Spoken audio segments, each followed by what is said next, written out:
à tous et bienvenue dans ce nouvel épisode de Sport Web Magazine. Pour cette vidéo, j'ai décidé de vous parler du dopage. Il faut savoir que l'homme cherche depuis toujours à améliorer ses performances grâce à des moyens artificiels. La première notion de dopage date de l'Antiquité. Selon Milone de Crotone, l'un des athlètes les plus célèbres de la Grèce, les athlètes du 6e siècle avant Jésus-Christ tentaient d'améliorer leur force et leur performance en mangeant des viandes différentes en fonction de la discipline.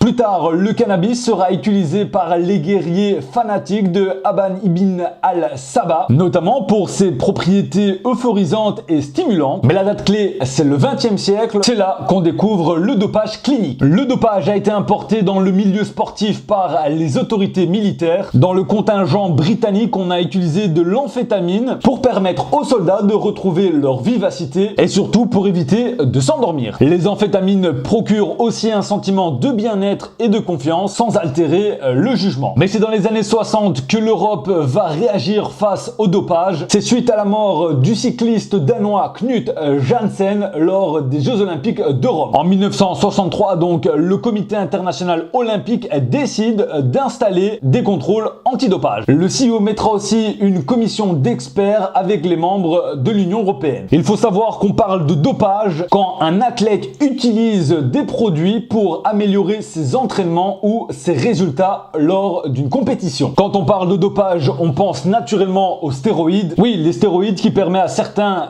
athlètes de devenir ou comme ça, ou encore comme ça. Mais il faut savoir que le dopage comprend aussi l'utilisation par le sportif de produits interdits. On parle des stimulants, des hormones, des diurétiques, des narcotiques ou encore de la drogue. Mais aujourd'hui, le plus fou, c'est que des produits médicaux sont même détournés pour le dopage, bien sûr dans l'optique d'améliorer les performances, quel que soit le prix à payer. Des méthodes de plus en plus performantes sont donc mises en place pour améliorer la performance des athlètes. Et en plus de ça, ce sont souvent des méthodes qui arrivent à passer les contrôles de dopage. Le dopage, phénomène d'ampleur internationale, touche vraiment tous les sports, notamment le cyclisme, le football ou encore le rugby. Le plus fou, c'est qu'il touche n'importe quel sportif à n'importe quel âge, quel qu'il soit le niveau de sa compétition. Petit message aux sportifs qui se dopent ou encore ceux qui y pensent, il ne faut pas oublier que le dopage est avant tout une tricherie, mais le dopage peut surtout nuire très gravement à la santé. Les pilules ou les produits ne peuvent sûrement pas faire des champions, ils peuvent surtout les défaire